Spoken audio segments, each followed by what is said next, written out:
Hello and welcome back to Seagulls Social Season 2 Episode 33. And boys, we finally won a Premier League football match. Oh my god, it's the first time since February the 12th, I think.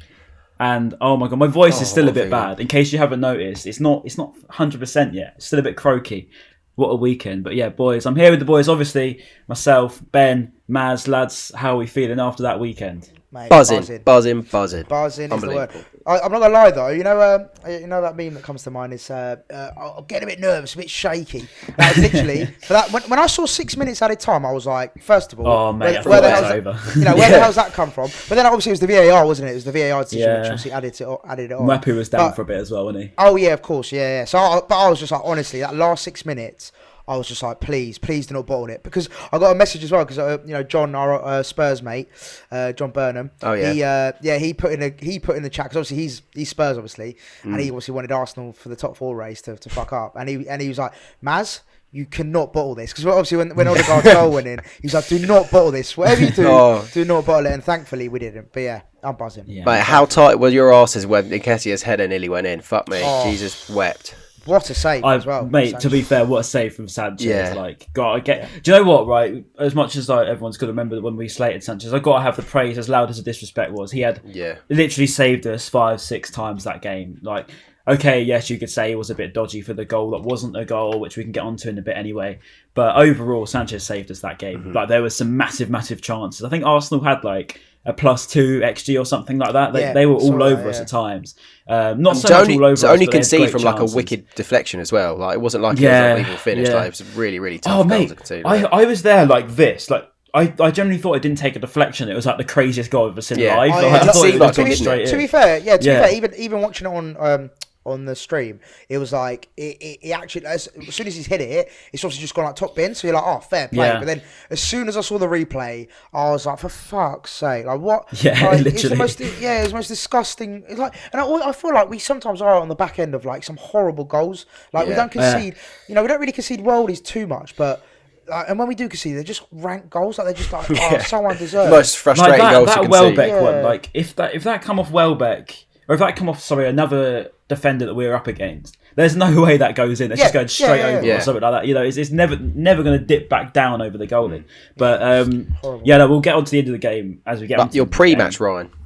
Talk to us about what happened. Yeah, well. Oh, yeah. Prior. A busy weekend, to be fair, because obviously I went to North London a couple of days before to go film with Arsenal Fan TV. Shout out Turkish, by the way. What a guy. Absolute legend. Really welcoming, like, top guys. I know Arsenal Fan TV get a lot of bad press, but I can only ever say good things. They've sorted themselves out a lot, I believe. From what I know of them. But yeah, no, great video, to be fair. I did enjoy doing it. Like, we need to do this, right? It was so good to be in a pub just chatting. Like, not over where we can't quite hear each other, the Wi-Fi goes, or we got, it's quite nice to just actually talk with each other. I was so impressed with the production levels. Like, I thought it was just like kind of like just like two of you, like one camera angle, but it's like 3 cameras pointing in my face. Crisp footage, and it looked unreal. It looks so good, and the entrance as well was like a music video from like Jerome Davis. It's funny because I did the intro after the video, so it was really weird because I was like, oh really? After we'd filmed, I did the intro, and then obviously it's the fakeness of having the media. Dap up Turkish, as if you've just it's like, oh, all right, mate, definitely haven't just chatted for like half an hour, but no, it was really good, to be fair. But what I can say is pretty much everything that we said on that sort of came to light, apart from the fact that Arsenal didn't win. I mean, we talked about how obviously their midfield was going to be the biggest battle, and I think that's pretty much what we can talk about for this. How our midfield was so impressive, and obviously that comes from Enoch and Mwepu, and obviously Moises Caicedo, who had a fantastic debut, I thought. Yes, so good. But they got the best out of our midfield. When we had McAllister, Bissouma, Gross even, playing so well, Trossard playing well up front. It just had so much better vibes to it. I don't know what you guys think about our midfield, but I thought Enoch and Mwepu and Caicedo, the impact was incredible. It was surprising though, Like, so we used to slate it. It'd be like we sometimes have like 7 centre backs on the pitch in all different positions, but like to have, I think we had like 4 centre mids. We started off with, didn't we? It was we just really properly loaded that midfield. It was, and it was a genius move because it works so well. And Caicedo, like, what an absolute beast he is. Yeah, he's such a good player. You're kind of looking at Jakub Moder, his injury. Now it's Caicedo's chance to come in, and he's really stepped up to the plate. And he was unbelievable. Well, they all were, but Caicedo, I'm very happy for him. No, 100%. I was just about to say what about the four midfielders. Like when I saw the lineup, I was like, "What formation are we playing?" First of all, every single weekend it's always like that, though. Yeah. And obviously the team selection was wild as well. I did not envisage because basically as well, I went on a Lee Judges TV, so shout out to them boys. And then they asked us for a predicted lineup, so I was just like, okay, so I pretty much named the same 11 that we played against Norwich. I think minus I put Basuma in. But then obviously like compare that to what actually came out. Yeah. I was like, right, this is prime time Potter, isn't it? Like Potter just loves to keep us guessing, loves to keep the opposition guessing. So yeah, I'll be honest, when I saw the four centre midfielders, I was a bit like, right, okay, I'm not too sure, but keep the faith, as we always say. And like I just thought we'd done really well in that midfield area. Just to and also I think massively helped us was the fact that was it Xhaka played left back, didn't he? And then and then they had Lokonga and who was it in centre midfield with Lokonga? Maybe it was just Lokonga. Maybe it was just Lokonga then. I just feel like basically Xhaka being at left back and him not trusting Tavares, which probably would have come out worse for them. Yeah, how crazy is that? Yeah, that was so surprising. He's obviously not trusting Tavares to go left back, and putting Xhaka left back. I think that could, not saying Xhaka's amazing, but he's definitely better at DM than he is at left back. So I feel like that helped us a lot. Zero pace. It opened up for the opening goal. Of course, it was Dunk's ball over the top, and it was down that, well, it would have been Xhaka's left hand side, but he was like way too far at the pitch, out of position. And Mwepu just had like the easiest run into the box to set up Trossard. It worked absolute wonders. Do you reckon it was like more of like a clearance from Dunk, or do you reckon that was actually like a decent? This is the question. Ball. I'll tell you what. I want to say it's a decent ball. Yeah, I don't know though. It was a bit of a lump, but then again, it's a good job, right? This is what I think of it as. He didn't just pass it back to Sanchez, because last week he would have passed it back to Sanchez and would have slowed the play down. Whereas this time he lumps it up the pitch. Okay, whether you say it's a great ball or it's just a bit of a lump, either way, we've looked forward, and that wasn't something that we've been doing for a while. And fantastic touch from Mwepu, can we just say that first touch was killed that dead, and then that ball across, and no one was on Trossard. But then is that credit to how well we were played in that build-up? Did Trossard create that space unmarked because it did. Mwepu had just taken his mind off everyone else? Yeah, no, 100%. I felt like when I saw that goal, I felt like we outnumbered. Like, I felt like we had more players on the pitch. Yeah, it did. And I don't know if that's just credit to the way we set up and how we overran their midfield. I think I think it's definitely credit to Potter and the players as well. Actually, they played for him. I questioned it last week, didn't I? About like it's actually Potter's being let down by the players. And I feel like this week it was a complete different mindset where the players like Caicedo, even Basuma, coming in, back playing, actually fighting for the club, I suppose. And like just some of those players, they actually proper looked up for it. And and Mwepu obviously brilliant. And the goal from Trossard was just, the finish was just exquisite. Like top. I think that's what happens when you play like fresh faces, and also like it's lifted other players because they're playing with like the same players pretty much week in, week out. When you see like a new face like Caicedo, and you're kind of surprised at how his actual ability, and then you see Mwepu come in and completely dominate Arsenal's midfield. He just made them all look like mugs the whole time, like nutmegging Emil Smith Rowe. But obviously we'll get onto that. He was class, but I just think fresh faces really did help Potter, and it definitely worked. That's the thing, though, isn't it? That's what we've been crying out for, a little bit of fresh face, a bit more excitement. Because I said it in this article that I've just done for Sussex Live. It felt like we're almost at 11 that we've been playing for the best part of 2 or 3 months now.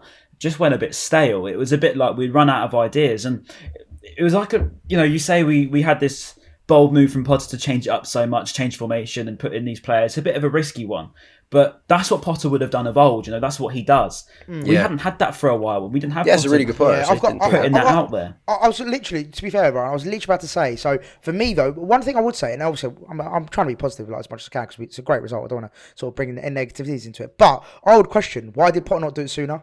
Why has he done it after a 7-8 game span? Because it's clearly been proven by bringing in fresh faces. Like the Mwepus, the Caicedos, who else? Pretty much them two. They were like catalysts. But like, why has he done it so like, why is he taking him 7-8 games for us to go on such a bad run for him to switch it up? That would be I think my question. I would jump on Potter's defensive and simply just say hindsight's a wonderful thing. I mean, it's always lovely to say, we should have done this then and we should have done that sooner. But we were calling for Roberts, we were calling for Sarmiento, we were calling for even Caicedo. We were calling for as I think Mwepu was injured, wasn't he? But Caicedo otherwise. Yeah, exactly. The other three. But that's the thing. And it was the injury. Like Mwepu was. I feel like Moda's injury is the one that kind of then gave Caicedo that jump into the team. Yeah, and I think Mwepu's the catalyst, really. I mean, he's the one that's really, I saw someone say, and I don't think it's even that bold to say, it was one of the best performances I've seen a Brighton player have in the Premier League, to be honest. The best individual performance we've had in the Premier League in quite some time that I can think of anyway. He was just absolutely dominant, and I haven't seen a Brighton player take that much charge of a game in so long, since Anthony Knockout in the Championship. It was that sort of level of impact. And, when you have a player on that much form, he was red hot. It was on everything. Every single loose ball, it was his. Every single second ball, it was his. Every tackle he made, and he obviously assisted and got a goal. I think that's now 5 goal contributions in 5 games in the Premier League for Mwepu. One of those being a goal and 4 of those being assists. So he's a goal impact machine. It's crazy, especially from being injured for such a long time. Like, to have that impact, that was such a dream start, a dream comeback for a minute. And also as well, I know it's only 2 games to base it on, but from Arsenal and Liverpool, obviously scoring against Liverpool, scoring against Arsenal, it looks like he relishes the big games. And I feel like that's something we need. Like, we need that big game player. I don't think we have that. Apart from maybe Mope is a big game player on this Mope at times. But I feel like he, against Arsenal and Liverpool, he's shown that, to play against Liverpool, score and play really well, and do the same against Arsenal, like, that's no mean feat. They're both 2 decent, very, very decent teams this season. So I feel like that's a massive plus for us. And I know I saw you did a tweet, Ryan, about and Mwepu. I think it's something about Basuma. And Mwepu replacing Basuma, like being the perfect replacement if Basuma were to leave. And I think that was me, but yeah. I saw someone mention it, but basically Basuma. If Basuma leaves, basically, and Mwepu can come in and sort of take the reins, so to speak. I'd say that Caicedo's much more the like for like one. Yeah, sure. I think and I think as well, what Mwepu brings is, obviously, as I say, his goal contributions. It takes that pressure off Trossard and Mope to be relying on the goals all the time. It's the goals from midfield that we've been crying out for, that probably we were hoping maybe it came from a bit more of Alexis McAllister. As much as I love Alexis, I think he's so class. But Mwepu has the output. He gets assists, he gets goals. That's what he does. He lives and breathes goals and assists. And you only have to look for his stats to back that up. That's what he does. And that's what we've needed in so long, this midfield crisis that I think we've even said for a couple of seasons now. We have to rely on Trossard, Mope, Welbeck on this day to score goals, whereas you don't look at the midfield, and I think that's what Mwepu brings. Yeah, that's it. Goals from midfield. And he's really brought that out of so long. Yeah, and I think he really brought that out of McAllister and Gross as well. I think that, as I've always said about McAllister, I love the way he creates space. I love the way he sort of roams around the pitch and makes it his own. And he really looked like that. He goes under the radar a lot, I think, because he does sort of the simple things. But he goes around, he's got a lot of energy, McAllister. And it seemed like it a lot of times, I think, throughout this whole sort of drought we've had, McAllister was the only one in midfield really trying to bring a bit of energy to it. But with Caicedo and Mwepu next to him, it seems like he's got... You look at Palace and you say about energy, Conor Gallagher. That's a bit like what Mwepu is, I'd say. A bit of a box-to-box. He's got that energy, and that's what we've needed for so long. But, obviously... Sorry, just quickly. Last thing on Mwepu for me. My only... not worry, but I suppose what I don't want to happen is... Because I know you went down injured, didn't you? And I'm pretty sure he's okay. Yeah, right? that's the trouble. Nothing long term, is it? Like he's... Well, I don't think know. Yeah, I'm not too sure. But my only concern is because I know he got injured. Obviously, he's missed a lot of games through injury. It's like second or third injury, wasn't it, this season? Yeah, so that's yesterday. That's my only worry with Mwepu. Is hopefully he doesn't become that player who picks up a lot of injuries and high energy players. And just goes because I think he can be an integral part of especially from now until the end of the season. So it would be such a shame if injuries were to ruin him. But fingers crossed. There's a reason why Graham Potter picks him so often. You know, when he's fit, he's always starting, and that's something that Mwepu really had before he got injured. It was, you know, when he was fit, he started, and even when we probably, you know, that first game at Leicester where he looked really shaky. I think he had a game against Burnley as well. I actually forgot about how bad the start of his Brighton career was. He was really poor.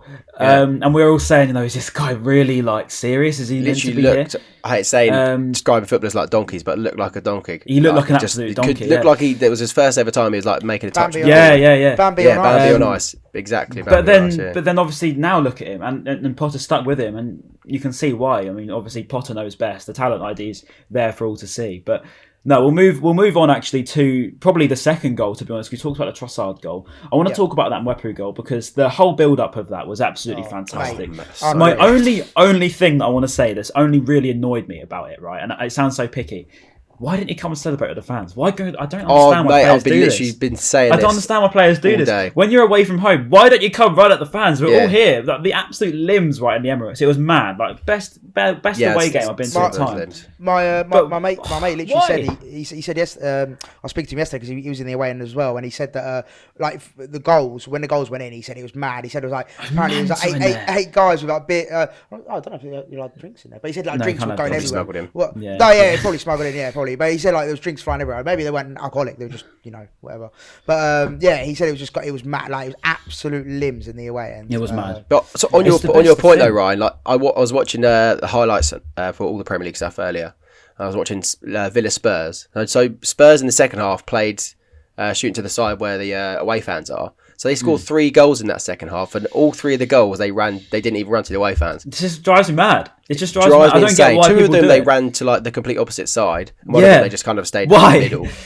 I don't know you why. Go to those away fans, like surely. I guess if you're so like elated and you'll be like, I just want to run and jump, because Mwepu didn't even look like he knew how to celebrate. He was like jumping randomly, didn't he? It was like you know when you see like footballers celebrating like 1956, and all they do is just like jump. Yeah, let's go. They literally just go yay.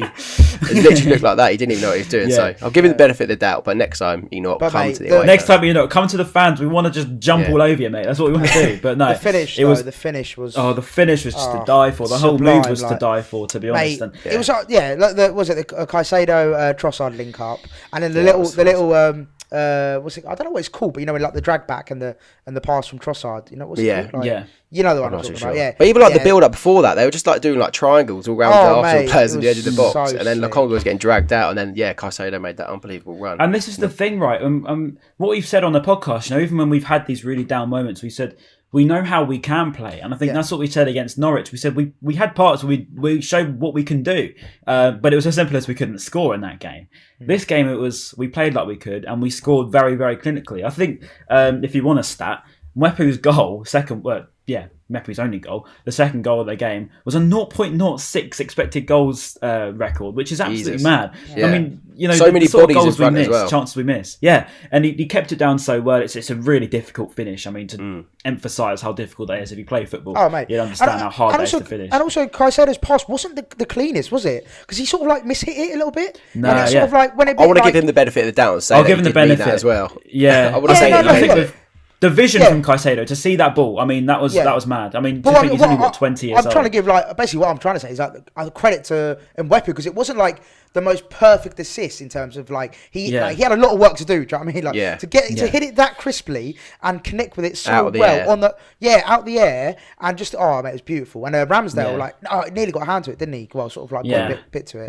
Can I just say as well on the first goal, which I didn't mention, was Trossard leaving Ben White on his bum. Now, I must have missed that. Yeah, and I wanted to bring of course this up, he did. We should talk about and that, obviously it went out on the Brighton socials, and I think it's funny. I think it's funny because I think if it was the other way and Ben White say scored a header and left Lewis Dunk on his bum, there's 100% Ben White would have posted that in black and white and put it in black and white. Yeah, the story. Like, wouldn't he? Let's be honest here. So I don't blame the club, and I think I put it on Twitter. My Insta. Sorry, made a little bit of a comeback on Talk Seagulls, and I was like 3 points wallop, and I was like, that is the caption. Oh yeah, I don't know if you remember when Ben White did it to Leeds. Yeah. But no, what do you boys think about the Ben White thing? Because obviously he did. I want to just put this out there because not everyone who went to the game would know. He came over to the fans after half time and clapped everyone as he come out. The away fans, that is.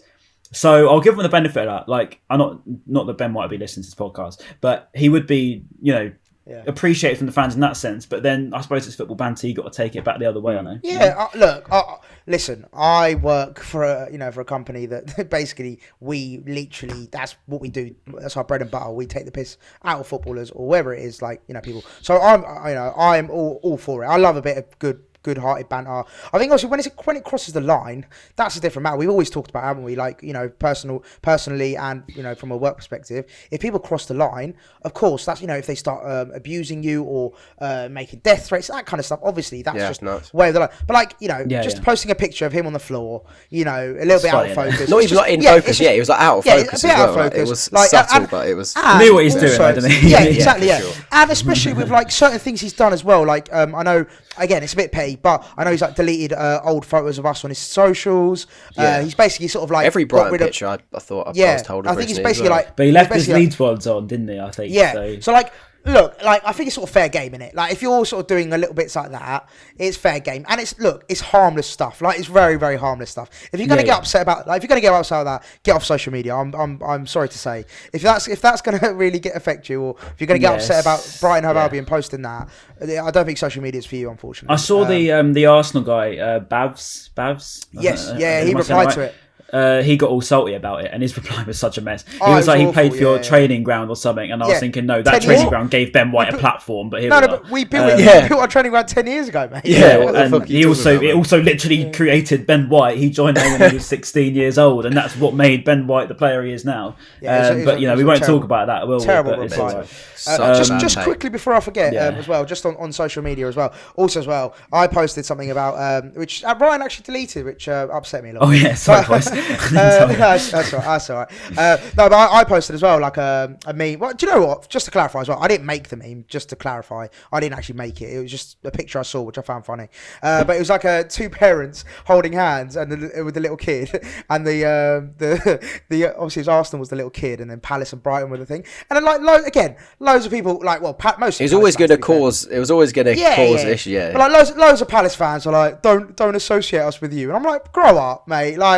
It's not that deep, bro. Fucking grow up. But yeah, anyway, it's one of those things, isn't it? But yeah, anyway, yeah. So I just thought I'd mention social media. Listen, if you don't like it, get off the platform, mate. So Brighton admin, if you're listening, you've done nothing wrong, mate. Keep doing the banter. I wonder if he got a bollocking from Paul Cameron. Yeah, that'd be interesting, actually. He probably surely he would have you would rise out. Surely he would have run it by. Do you reckon he would have run it by the media team? Safe space for me, is it? Sorry. No, that's actually a really interesting point, actually, Ben. Because I always wonder that as well. Because obviously, I work in social media. I literally run an account on socials. So my boss would be sometimes if we do something a bit on borderline, he'll message us get someone. He'll message us, be like, "Oh, delete it," or whatever. So it'd be interesting to know, actually. Basically, I know the Brighton Albion watches us, so mate, listen, DM us. We know who you are, Brighton. Yeah, we know who you are. We know who you are. So we know you're watching this. So if you want to let us know, I've got your phone number. We need to get him on, but he just have to wear a bally the whole episode or something like that. And we have to do a voice warp or something like that. We'll get him on and change his name. Some Panorama interview. Put a voiceover thing on him. Amazing. Right. Shout out to Scott for the sake of hiding his name. Shout out to Scott. But no. Anyway, what were we even talking about? We haven't talked about the squeaky bum time of their goal. Obviously, that was disallowed. I spotted it quite quickly. I was quite proud of myself and my friends that I was watching it with. They were actually gave me some credit. But yeah, I saw that it was Sanchez's foot that was kind of keeping him onside, so to speak. Everybody thought it was going to be like a Brighton player, and it was just inches, wasn't it? We got very fortunate there. I was going to ask Ryan, just for, obviously, again, me and Ben, obviously, we watched it on TV, and we had the what's it called, the luxury of having replays, obviously, and watching it on TV. What was it like in the stadium, obviously, in terms of? Well, luckily for me, I was right behind that goal, so I was literally a few rows back. So I could see it perfectly clearly. Obviously, I can't see it was offside because I'm behind the goal. Yeah. I just thought it was absolutely abysmal defending. I was like, oh my god, that's such a Brighton goal. Another goal. If that counted, it would have been such a Brighton goal to concede after being on top for the whole half. Obviously, the crowd's been as loud as it's been in ages. But then, I don't know. I couldn't see it. Obviously, Robert Sanchez ran straight to to the referee saying he'd been fouled, but I don't think he was fouled. I think it was I think he was just trying to claim back some sort of credibility for the goal there. Not getting on Sanchez's back, by the way, but it was poor. It was a bit of a flap. But no, he went over to the referee, and they went up for ages. It felt like absolutely minutes, was ages. It or something? Yeah, and I was looking at the thing, and I was like, oh my God, this is ridiculous now. And there was people even going in for their halftime drinks and stuff because they were just fed up waiting. But yeah, no, like, I don't know. It's just a bit of a mess, to be honest. But when I watched it back, eventually I did think, that's quite blatantly offside. I was quite surprised it took so long to work out. Maybe it was the foot thing, which maybe I think they were trying to see whether it came off Veltman's head rather than Gabriel's. Yeah, that's what they were trying to figure out. I think more than the actual. But that's what VAR's for, and that actually worked in our favour. Those are the moments that VAR are brilliant, because it's those fine margins that could have, they kept us. We got us 3 points. And this is funny, actually, because I wanted to bring this up because I was doing a random little stalk earlier on my archives on my stories, and I was just like looking through my stories, and I saw about like 2 years ago, pretty much to the day, and I posted a thing like an opinion saying I hate VAR. And obviously 2 years on, we've had VAR for nearly 3 years now. I want to ask, like, what do we think of VAR now? I mean, it's obviously progressed a bit, and it's funny because I wanted to bring it up in turn with this and say, look, VAR's here to stay, obviously, and it's not so much an ongoing debate that gets all the clicks anymore. It's not like that. I just genuinely want to know what VAR is to you now, because I just think it's part of the game now, and I don't really get too ashamed of it anymore. Yeah, I've actually, weirdly enough, again, Ryan, it shows how sad my life is. I was actually weirdly sort of thinking about this as well earlier. Dear Diary. Dear Diary. So basically, two things on this actually. So VAR for me, I think it's brilliant simply because. Oh, actually, sorry. I've got two arguments. Two sort of opinions on it. So I think it's brilliant in the fact that, like Ben said, you get the right decisions, and Brighton on the best of times. Yeah, the best. 99% of the time. Obviously, there's that 1% error. There's that obviously margin for error, obviously. But like, for example, a great example was yesterday. Liverpool versus Man City. Sterling was offside. He was offside. There's no like saying, oh, it's a toe, whatever. He was offside. And like Martinelli, he was offside. So getting the decisions right, and costing, that could have cost, like you said, Brighton 3 points. Could have cost Liverpool a point. So in that sense, definitely correct. But then I suppose the counter argument, and I saw this from Joel Embiid, who's an NBA player, and weirdly he was watching the game yesterday, and he tweeted this saying, why is VAR in football? It ruins the spontaneity, like the moment. Yeah. And like I get that. I agree with him. I do agree. It does in stadiums. I've got 100%. That is the one thing that's the worst. I mean, the Arsenal moment. It just took that was a joke. That was ridiculous. How it took too long. That's where VAR is wrong. That comes down to the English leagues. That's what's wrong with us. I mean, across Europe, it's perfectly okay. So, in England, we've got it wrong in the sense of we've implemented it so badly from the beginning that now it's like it's okay sort of thing. We've almost there are a lot less mistakes, I feel, with VAR. They used to remember that period last season where probably consistently in a few games in a row there was always a mistake from VAR, and you're thinking, how are you getting this wrong? You've literally got the evidence in front of you. But that's the thing. Like, obviously, don't get wrong. VAR does get things wrong. I'm not saying it's perfect by any stretch. It's not perfect by any chance. But but the downside, I suppose, for me is it does ruin the moment. Like, even in the stadiums, when that goal goes in, you just think, oh, is it going to be ruled out? Like, is there going to be a check? Like, you don't think, oh yeah, it's a goal, bam, let's go, and like the celebrations, everyone goes crazy. Like, you still have that in the back of your mind, like, oh, is it going to go get checked? Like, unless it's the most textbook goal, then you will celebrate, and you have no doubts. 30-yard worldie or something. That's the only time it's definitely a goal. Even then, it could be like in the build-up, it could be a foul or something. Like, you never know. Like, I was watching City Liverpool, the King and Queen Town, and my cousin Harry, he's a City fan, fortunately for him. Every time they scored the two goals, City's two goals, he didn't celebrate either of them because he was just didn't want to. That's celebrate. Where it's wrong.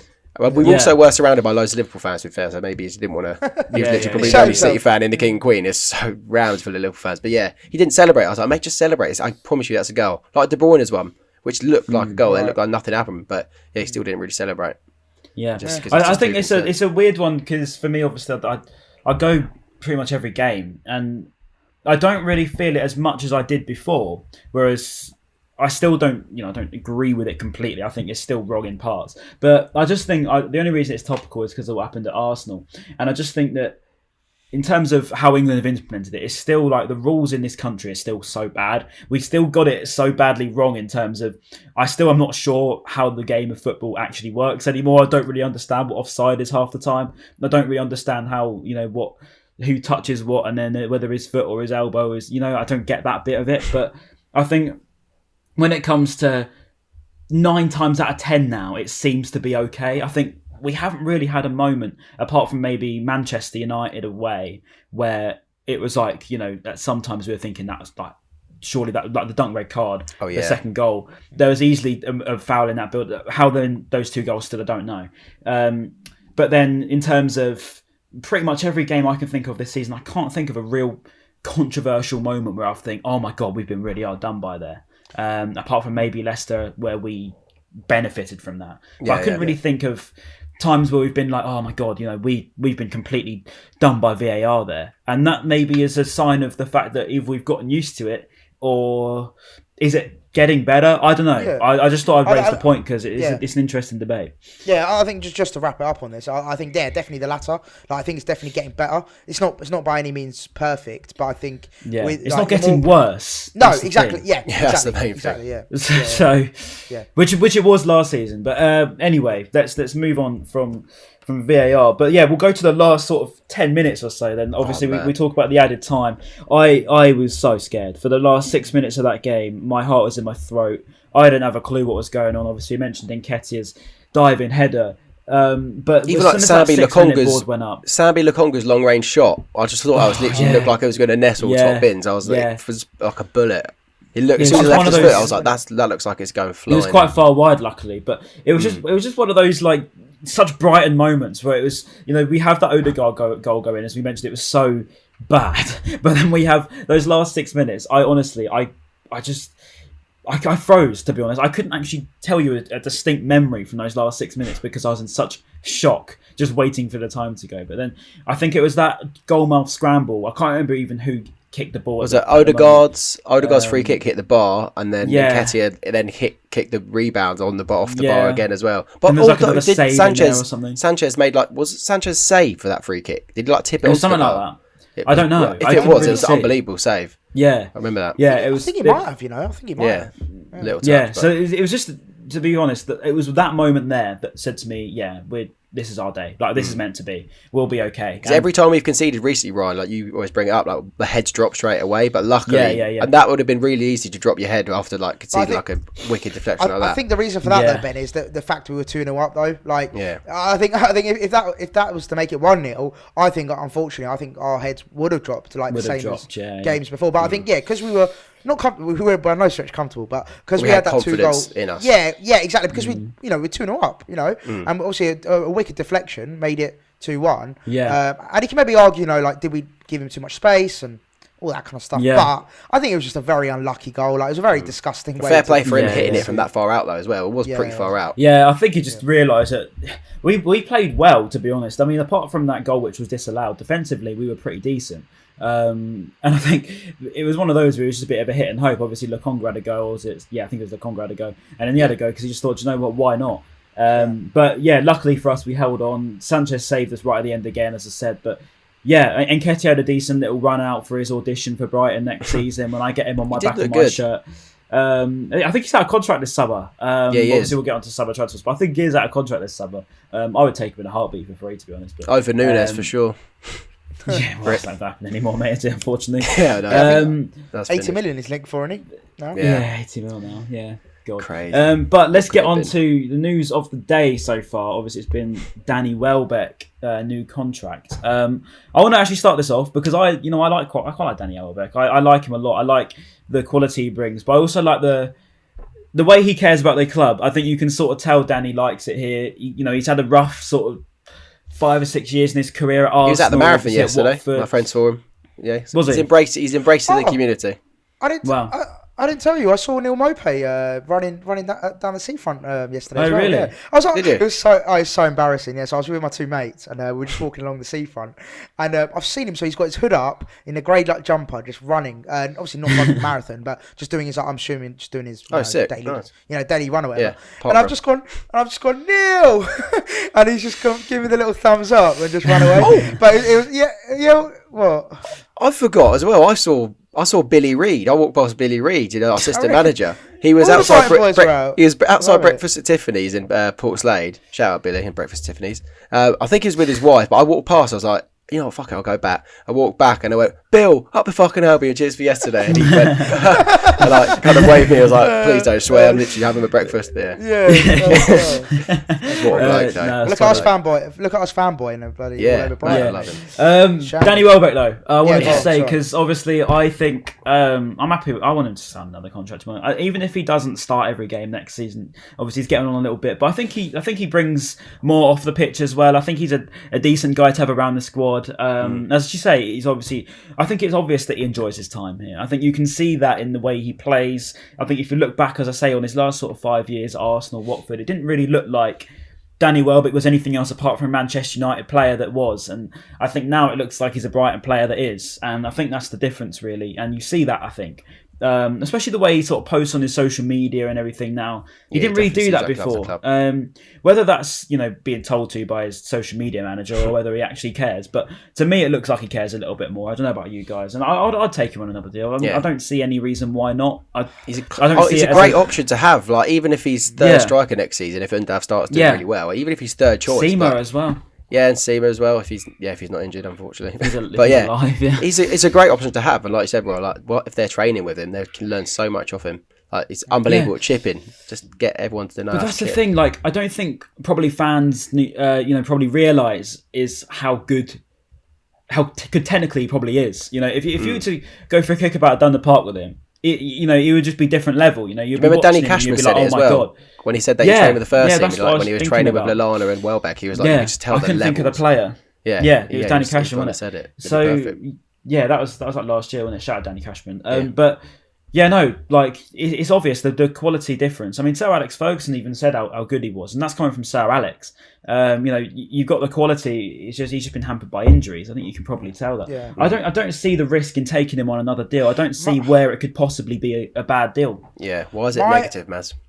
Well, I know. Maz is looking at me. That's why I'm firing the positives at him. Yeah, I'm not gonna lie to you. My only concern would be is I'm not his biggest fan. I'll be honest. We can tell. I'll be honest with you. I kept quiet because I was like, if I speak, I might be in trouble. No, look, I'm not. Look, it is a good sign. What's the bad thing? What could possibly be the bad thing? Okay, how much is he on wages wise? I don't know. Ask him. Yeah, I don't know. If he's on a big fat wedge, I feel like that's like somewhere we could maybe get better elsewhere for that kind of money. Second of all, he's I get off the pitch and he's know-how, he's experienced, all that kind of stuff. I get that. But I thought he put a good shift in at Arsenal. I thought he was pretty good at Arsenal. I thought he looked, apart from obviously deflection, which he can't, take blame. No. Yeah, of course. Other than that, I thought he was. I'm good. just thinking. Couldn't really according to Spot Rack, he's on 55k. So. Okay. That's the only con that he's just taking up wages. It's not astronomical, is it? We paid Jurgen Locadia like 50k for about 4 years, and he offered nothing. It's not awful. He offered a DJ set at the Concord. But my only thing, it's just like going. Okay, so my thing would be, if we really want to progress and get better, my only question would be, does he improve the squad? Yes or no? Yeah, I think he does. Morale. I think he.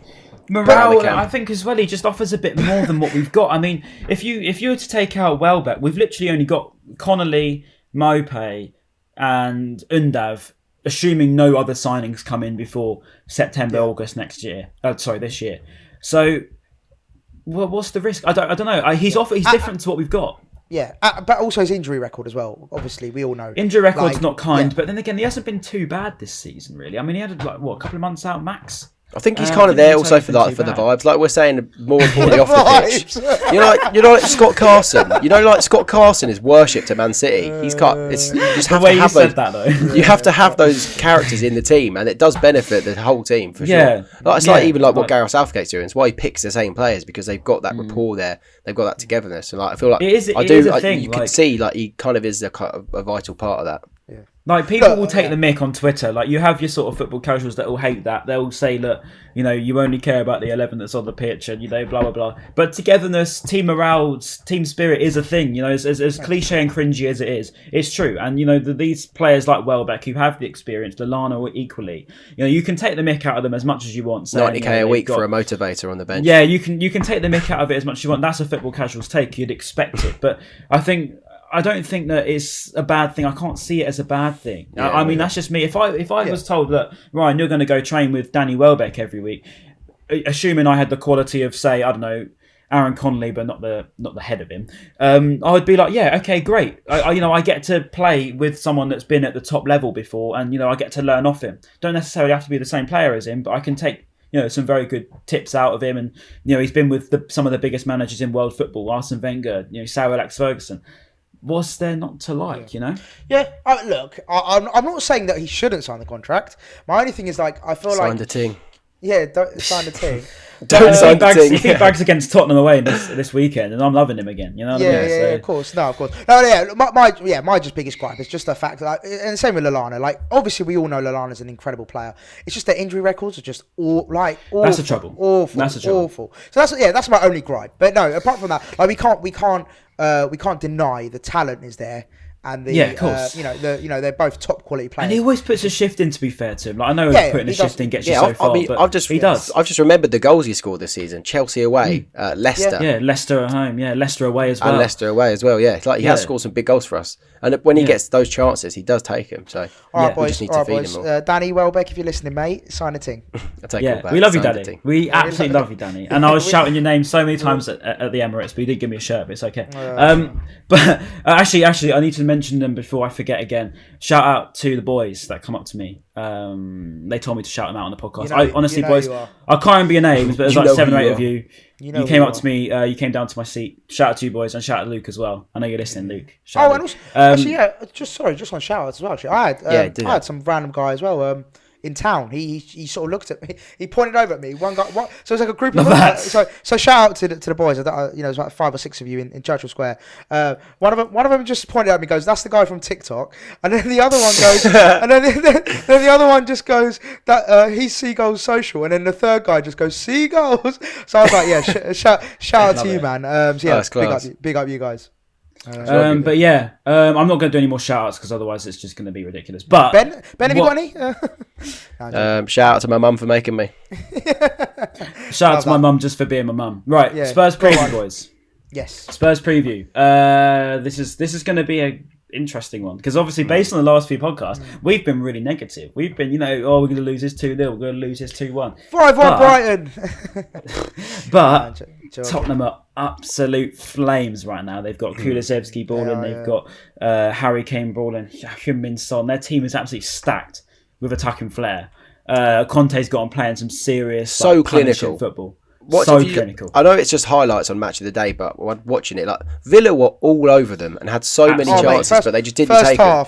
First half, every time every time Spurs had an attack, they would just score it. And I'm just thinking, if they're not clinical against us, then we have a chance. We do have a chance. Yeah. Mate, Danny Ings could have scored about 5 himself. Yeah, genuinely. I mean, I went to Tottenham away and I went to Tottenham home, and obviously I'm not going to Tottenham away this time because it's Easter, unfortunately. But all I can say is, based on the 2 times I've watched Spurs this season, they are absolutely lethal on the counter attack. And obviously we watched them at the Amex. They took us apart. I know it was only 2-0, but it was a 2-0 that felt like a 5-0. It felt like they absolutely rinsed us. And that's the quality that Harry Kane possesses. He comes back so deep now. He comes back so deep, and that's what's going to be a problem for us. Even if you look at their last sort of, let's say, 6 fixtures, obviously their only loss in the last 6 has been against Man United. And in the Premier League, and that was like a 3-2. Ronaldo was just on flames that day, so you can't really take that into consideration. But obviously they beat us at home 2-0, and then they've gone on a batter team, so 4-0 Villa, 5-1 Newcastle, and 3-1 West Ham. Who West Ham, great team to be honest. West Ham, Newcastle, really good team, Newcastle sort of back up again a little bit, and Villa sort of hit and miss at the moment, but to sort of really banging goals, that's my worry. And this we all know, who the big threats are. Like Kulusevski, Bentancur. You know who I really like as well, like Bentancur. I think he's been class. Good plan. He's been Davy Proper that day as well at the Amex. He really reminds me of like a Davy Proper type player. If we're comparing, goes under the radar a lot. To be fair, he does all the simple things really well. Yeah, and this is the thing about Juve fans really gave it to Tottenham, for signing Kulusevski and Bentancur, saying that there's absolutely no way that they should be Premier League footballers, but they've taken everyone apart, and that's what I do worry about Tottenham. They have the potential to really knock that stuffing out of us that we've just gained from Arsenal, but at the same time, we've got to go there confident. We've absolutely battered Arsenal. I mean, that was 2-1, but it could have easily, been an easy 2-0 coast if it wasn't for that really unlucky goal. So I'm going into it positive. I do think we'll probably lose, if I'm being honest. But I think there's no reason to go there and lose and feel really down, if you know what I'm trying to say. So if we do come out of a 2-0 loss and we don't play great, I'm not going to be unhappy about it, because they're a very good team now. There was chances, like we did have chances to get something from that game. Part in that game. He did, and if he could do the same again, that'd be quality. They'll probably be one of their biggest threats. But I reckon their biggest weak link is Hugo Lloris. Although he hadn't made a few decent saves against Aston Villa, he did, but they were testing him because they know he's been a bit shaky. And I think even Coutinho had like a free kick from a really acute angle. Apart from when Aaron Colley scored 2 against him. I'm with Ben on this one. He has been a bit shaky. I feel like Lloris has got an error in him. Like he is. Yeah, he does. You're right. Easily, like he can easily. Like, mate, do you remember? I know it wasn't really his fault, but even against Connolly, when Connolly scored, when Mwepu scored against him, when he dropped the ball, snapped his elbow, didn't he? Well, that wasn't great. But I'm pretty sure he dropped the ball, didn't he? Like he's made mistakes this season. I've got Spurs mates; they've told me, and I've seen some. He definitely can be shaky, but I feel like Romero, he's been class, especially against us as well. When we played them in the FA Cup, he was brilliant. But Romero, Kane, Son, Kulusevski and Bentancur, that's a great spine. Do you know what I mean? That's a very good spine of a team, and you may laugh. Trying to find a weakness. Matt Doherty, who was probably more laughable, he's been unbelievable, but he is now injured, so he won't be playing, unfortunately, for us. I was just about to say, if we want to pick out potential, I picked out Tavares as sort of Arsenal's weak link. I suppose if you want to pick out weak links, I suppose it's their fullback areas, really, isn't it? Like they've now got Emerson Royale and Reguilon going. He had one good game for Tottenham, and that was against us. Reguilon did well against the Amex as well, to be fair to him. So I don't know. I don't look at Tottenham and see too many weak links. I don't think that there's anywhere that stands out for the taking. All I can really say is go on a positive for our midfield and say if there's any way that Caicedo and Mwepu, McAllister, Bissouma can repeat anything that they did this time. Yeah, I was just about to say knowing Graham Potter, that won't happen because we won't play the same team. Oh, actually, shout out as well to Mark Cucurella. I thought he was fantastic. I thought you were going to say that Brighton fan. Yeah, I forgot the other ones. That's actually I was actually going to mention him earlier. So really good shout. What I want to say is about Cucurella is I went into that game thinking, oh my god, a 5'7" centre back again. This is going to be dodgy. But he won so many aerial duels. I don't know if a specific stat, probably Albion Analytics has tweeted one, but he just seemed to win in the air every single time. I think there was a moment against Lacazette, I think, back post. Cucurella was there first, and it was just one of those where he just was so dominant. And it's just, I think he's our player of the season by a mile. I voted him personally. I still haven't as our voted, player of the season. I need to vote. I went for Cucurella. But on that, Ryan, don't get me wrong, he's brilliant against Arsenal, but I still want to see him at left wing back. I still want to see Lamptey. I think he's good for making do until the end of the season when we bring in some more centre halves. Obviously, Webster's come back, Mr. Plug himself. But I think it will be nice to see. Probably some new centre halves come in the window, even Van Heck back. But anyway, back to Tottenham. Score predictions, boys. What are we thinking? Do you know what? I'm going to go semi-positive, considering how well Tottenham are playing. I'm going to go with a 1-1 draw. I think we can nick it, especially we're going to be high. We're going to be high on confidence from the Emirates. We've just beaten their bitter rivals who are both fighting for top 4. So if we can do it against Arsenal, why can't we do it against Spurs? And there'll be a different bit of mentality here for Spurs, I think. It's now in their hands as they're in the top 4 now. It's now theirs to lose, whereas they were kind of relying on Arsenal. Yeah, and they're known as the bottlers of the league as well. Exactly, that's what I'm getting Are they going to Spurs it? Could they get Spursy? I would love it if they do. 12:30 kickoff in it. I'd love it if we beat them. With some Spurs, playing a charity football match in the morning, then we've got to go straight to the pub to watch that. So, am I going to say a Brighton win? I think I will, mate. I think I will. I'm going to say 2-1 Brighton. Love that. Oh, bold. Love that. Why have I said that? Why have I said that? I don't know. Who cares? Do you know what, Ben? Right, this is how I view it, yeah? We're not expected to win anything here. So there's no, there's no like, the pressure's on them. You got to meme us because we didn't, it doesn't matter. At the end of the day, we're probably going to lose anyway. Brighton and them, man. Yeah, Brighton and them, yeah. So do you know what? We're going to go Tottenham. We're going to win 1-0 because that's what's going to happen. Up in my head, Seagulls. in my heart even, but my head probably says, it at best a draw, maybe a loss. If I think a draw, honest, yeah. I think a draw is going to be, I think it'll be a draw, yeah. Yeah, I don't want to be negative because obviously we've had a really good weekend, but obviously... And 12:30 kickoffs are... They do throw up some surprises, don't they? They do throw up surprises sometimes. Yeah. They are very known for ruining people's accas. They are. Yeah. And hopefully... Yeah. Don't back the early kickoff, kids. Yeah, never back the early kickoff, kids. Never back Don't bet, but if you do bet, don't back the early kickoff. Yeah. So, that's pretty much everything, boys, unless there's anything else to add. No, that's it, mate. I think... Just comments down below, innit? Yeah, comments down below if you want to do... do you know what? Do Moises Caicedo Football Genius, because he is a football genius. I like that one.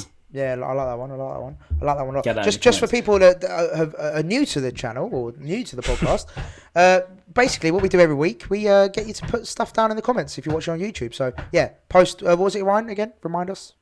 Moises Caicedo Football Genius. There you go. Yep. Moises Caicedo. And thank you Football for Genius. 2,500 subscribers we hit recently. Did we? Big up you guys. Yeah. Decent. Big up the South Africans who don't watch us anymore. Shout out to you lot. We get the Ecuadorians in if we comment Moises Caicedo, so it's okay, it makes up for and also, I don't want to butcher the country. He's Zambian, isn't he? Yeah. Zambian. Mwepu, yeah. Let's get some Zambian fans in here, that'd be great. Get him in. But don't comment this chant because we don't want to get demonetised. Right. By the way, I saw your mate Brett with his mate. I can't remember your mate's names, but I saw them all. They were like sitting in front of me. So he kept saying, "Where's Ben?" And I said, "I don't know, mate. You tell me, where's Ben?" He smashed his glasses for the first goal. Yeah, I saw it happen. I saw his video as well. He got interviewed, didn't he? By it was so some funny. little fan channel. Yeah. He was saying about what did he say? He said one of the questions was Saka or Martinelli. He went Trossard over both, and obviously Trossard went on to score, which is unbelievable. Great shout out from Brett. And then my friend, actually, I'm not going to name his name in case he doesn't want to, but one of my friends that we go with, he got headbutted by an Arsenal fan outside the game, like proper split his eyebrow open. Yeah, like quite badly. God, I didn't even know that. Yeah, you see, it's funny you say that because I was saying that Arsenal seemed like such a nice ground. It didn't really feel hostile at all. And I was just walking around it. It was good. Yeah, I must admit, it's my first time to the Emirates. It was cracking ground. To be fair, Ryan, Ben's friends are charlatans, so I don't know what that means. But yeah, what does that mean? Charlatans, they're like, yobs. Not yobs, but like... Oh, right. Basically, oh, yeah, of course. Yeah, you joined us at West Ham, didn't you? That was great. Yeah, West Ham away. West Ham away. Love it. Right.